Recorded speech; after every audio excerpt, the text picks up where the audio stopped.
Lots of people have been asking what my favorite weapons are so far this season. So here we go. I like a lot of Vice weapons, and I actually forgot to pull my sidearm over. We're gonna yoink this baby.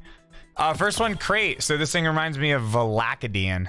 This thing is really dope. Basically is Valakadian, even looks like it. And shoots like it, and feels like it, and has the same RPMs and everything. A couple rolls that I'm messing with. Adagio is currently broken on this gun, but I want to see when they fix it how it feels. It can roll with Headstone, which is actually a really, really cool perk and a really good perk, and I think a little bit slept on. It can roll with Focus Fury, and I think it can roll with Frenzy. I'm not positive though. But it does have Overflow and Subsistence, which are great perks, so look out for that one. That is a world drop. Funnel Web is like a very talked about weapon right now. Why? Because what does it look like? Looks like fucking Recluse, man. That's because it is Recluse. It's literally the same gun, same skin, feels the same stats, sounds like it, shoots like it. It is Recluse. It just doesn't have the Recluse perk on it. So this thing is great. I think Frenzy is the god roll on this. Autoloading is kind of poop, but there are a lot of other perks that you can roll in that first slot. I think Steady Hands, a lot of people like. But yeah, look out for Funnel Web, also a world drop. This pulse rifle is probably my current favorite and a really good one for soloing the legendary campaign and other high level activities. This might be the gun that I take into the raid. It's a high rate of fire pulse rifle. This exact roll here, Focus Fury, which is where the first half of your magazine does headshot damage. The rest of the magazine does more damage. This exact roll comes from level 45 on the season pass. I got this one dropped from Psyops, I believe. So this drops from Psyops and the season pass. So grind this out. This pulse rifle is excellent. Grind up to 45. Forensic Nightmare. This comes from Throne World and Throne World chests. I think I got this one from farming Throne World chests to level up Finch's rank. Another really nice feeling SMG, 600 RPM, and it can also roll with Headstone. I do really like the Headstone perk, even on SMGs and autos, so just hit your headshots.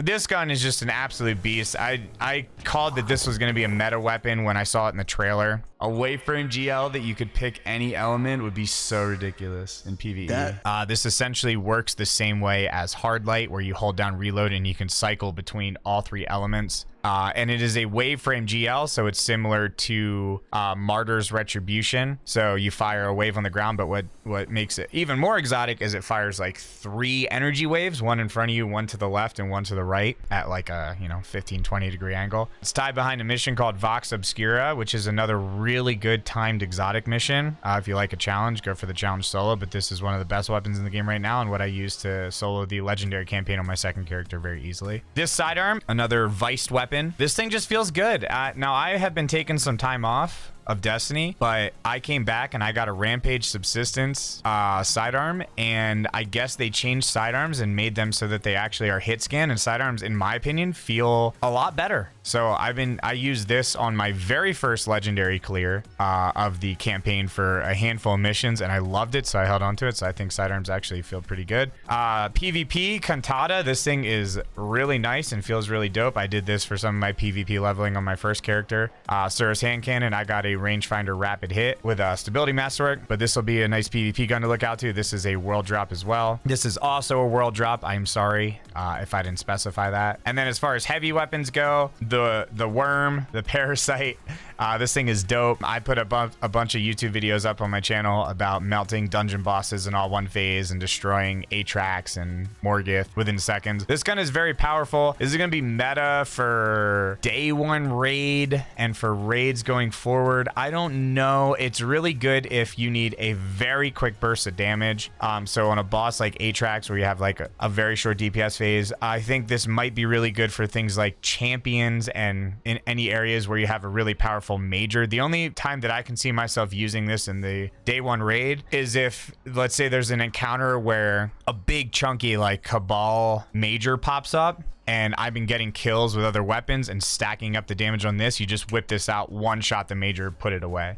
So I think that's kind of where this would shine. And then this. So this is a craftable weapon. I think this is a world drop, but you can craft this in the crafter, and it is a really good weapon to get a lasting impression and auto-loading rocket launcher on. So this is essentially the same exact gun as Royal Entry. It has intrinsic tracking, but its stats are a lot different. So you can get the same stats on it, and it has the intrinsic tracking, but the velocity is really slow. And I think that's a good thing for a gun like this, because with a slow velocity, especially with Lucent Hive being very mobile enemies, when you're locking onto one of them with slow velocity, it's much more, it's like easier to keep locked onto the enemy, and it's able to take sharper turns, whereas with a higher velocity, it's easier to miss a target. So craft this, and I went for this roll right here. So those are my favorite weapons so far. This is pre-Witch Queen raid release, so things might change.